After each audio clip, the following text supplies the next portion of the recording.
Welcome to the dangers of Galarian, my fellow adventurers and dungeon masters. My name is Model 42 and today we are taking a look at a really cool, though difficult to use monster, the Leucrotta, a hyena-like beast based on ancient Indian and Ethiopian myths. Let's look at what makes it such a cool beast and why you might want to use it. The vile and vicious offspring of a demon lord and a monstrous species of hyenas, Leucrottas are intelligent and cruel beasts. They use their astounding vocal mimicry to lure unsuspecting creatures near so that they can first torment and then devour them. Leucrottas measure 5 feet at the shoulder and weigh 800 pounds, and they are perpetually filthy. A Leucrotta's oversized jaws are lined with rows of jagged, hard and bony ridges rather than teeth, and it can shear through flesh, bone, and even steel with ease. Leucrottas often associate with gnolls. They never submit to serve others as beasts of burden, but they sometimes permit gnoll leaders who impress them to ride them into battle as steeds. More often, a Leucrotta considers itself to be the true leader of a gnoll clan, whispering and manipulating a gnoll warchief into doing its bidding or, if it tires of the game, goading them into challenging the Leucrotta for leadership and then taking over the clan directly after eliminating its rival. If that isn't a cool backstory already, but let's not get ahead of ourselves. Leucrottas are chaotic evil beasts of large size, and for a level 5 creature have only decent perception, though it is aided by an imprecise scent of 30 feet. They speak the common language and one other, which in most cases will be gnoll, are very athletic and deceptive, but also kind of stealthy. Their armor class is not that amazing, as are their reflex and will save, though they have a really good fortitude, with a movement of 50 feet, or 10 paces, as well as half of that as a climb speed. They are very quick and can get to the heroes in a single bout if need be. They have 2 melee attacks, the first one being a plus 15 jagged jaw attack with the fatal tray, making it hit harder on critical hits, not by adding a die, but by increasing the dice used from D8 to D10. Its second attack is a plus 13 hoof attack, which is just okay. What makes the Leucrotta such an amazing enemy to use are its abilities though. The first one is called language adaptation, which lets it learn any language it has heard spoken for at least 10 minutes, though only one language can be known in this kind of way, with learning a new one deleting the knowledge of the old. That is amazing and makes the creature be able to be used in pretty much any setting, ignoring the language barriers that might arise.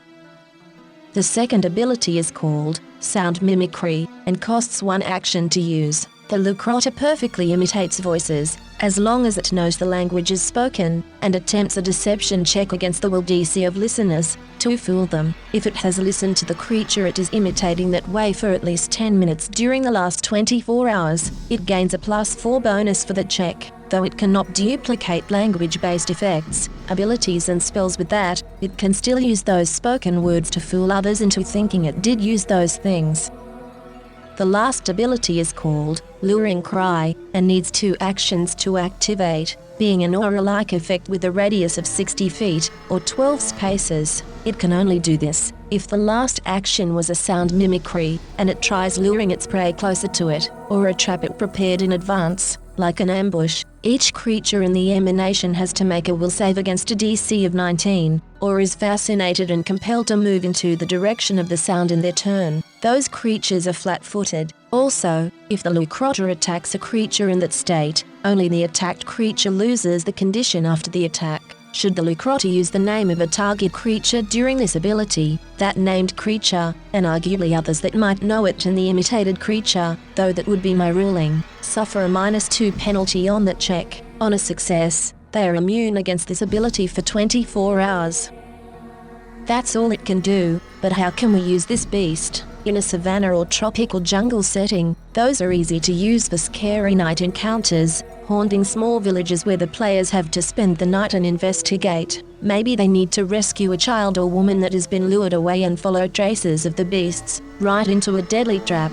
Also, it is easily possible of giving those intelligent beasts elite adjustments or most class levels to make them a truly frightening boss, the chieftain of a brutal clan of gnolls or other humanoids that serve either by conviction or out of sheer fright for their own lives. Also, a Leucrotta could be loose from a city zoo in any capital city in the world, with the owners not knowing what this special hyena breed truly is, and now it terrorizes the streets and innocents. with the players having to follow a trail of blood and terror as the beast begins to stalk them. Having a Leucrotta form a partnership with other like-minded or powerful entities is also not out of the question, as long as they are equal partners, though being not might lead to a conflict the players could use for their advantage. Having a Leucrotta druid who can shape-shift into a human form might also be an amazing story to play out, with said druid hunting the beast, using this to her advantage and hunt the group of hunters from within. It is easy to adjust most of the possibilities listed above to pretty much any setting, so be creative and try to use the creature's powers to its advantages. The Leucrotta is not a fighter, it is a stalker,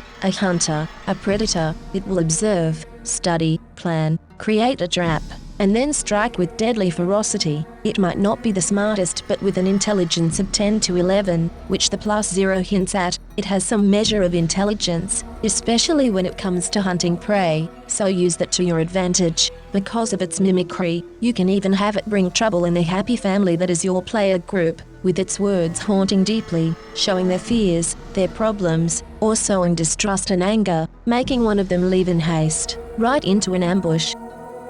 And that is pretty much it for today, but I hope you enjoyed this little trip to a monster, which I absolutely adore, making it a mainstay in my favorite beasts. At this point I want to thank you for spending a bit of time with me, and if you found this video helpful, interesting, or simply want to support me, just leave a like since it's that easy. Subscribe if you want more content and guides, and above all, leave me a comment of what you think about this creature and how you might use in your games. Stay safe my friends, and if you hear your friends screaming for your help, you might want to be sure that those are your friends' cries.